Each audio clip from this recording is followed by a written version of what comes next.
Hello అండి, welcome to and route to food trip. ఈరోజు మనము చింతచిగురు రొయ్యల కర్రీ ఎలా చేయాలో చూద్దాం. ఈ చింతచిగురు రొయ్యల కాంబినేషన్ అయితే సూపర్ ఉంటుందండి. పుల్ల పుల్లగా చాలా టేస్టీగా ఉంటుంది. సో ఆ కర్రీ ఎలా చేయాలో ఈరోజు చూసేద్దాం.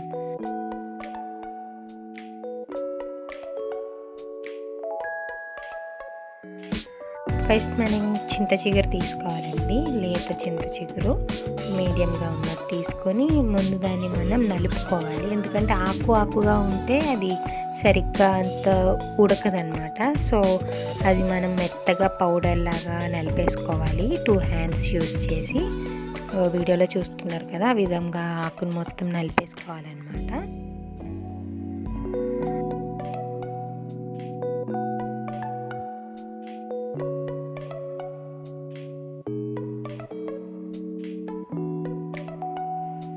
చూసారు కదండి, చింతచిగురుని అయితే ఇలా చేయాలి. పౌడర్ లాగా ఇలా చేసుకొని దాన్ని పక్కన పెట్టేద్దాం.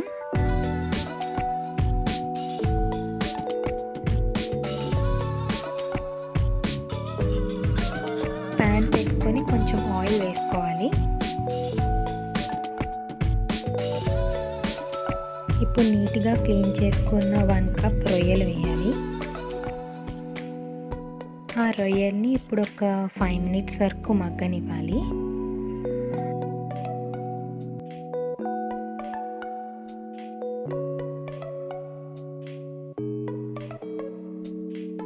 ఒక 1/2 స్పూన్ పసుపు వేయాలి.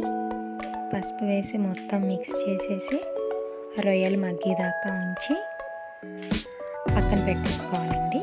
మగ్గిన తర్వాత రొయ్యల్ని ఎక్కువగా అయితే కుక్ చేయకూడదు, కొంచెమే కుక్ చేయాలి.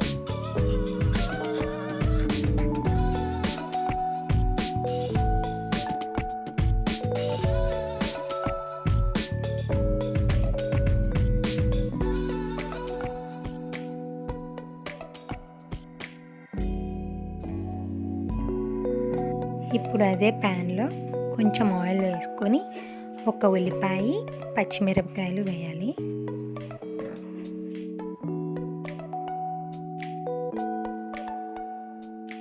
ఉల్లిపాయలు కుక్ అయ్యాక ఇందాక మనం ఉడికించిన రొయ్యలను వేయాలి.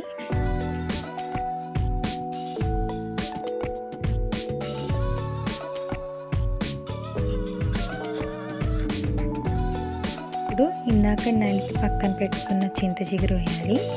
1 కప్ చింతచిగురు వేస్తున్నాను నేను.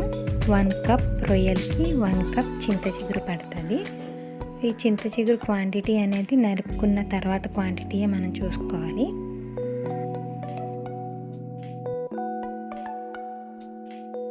టూ స్పూన్స్ కారం వేయాలి.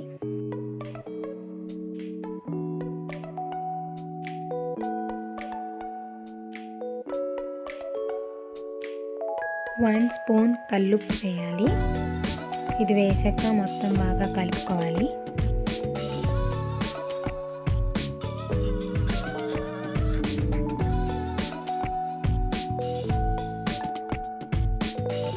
ఇప్పుడు బాగా మిక్స్ చేసేసాక మనం అందులో ఒక చిన్న గ్లాస్ వాటర్ వేసుకోవాలి.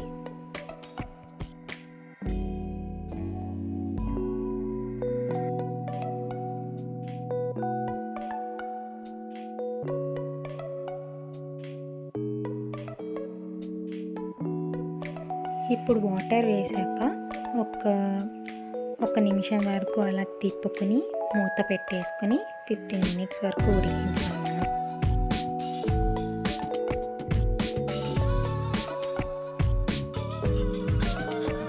చూసారు కదండి, 15 నిమిషాల తర్వాత మనకి కూర అయితే ఉడికిపోయింది చక్కగా.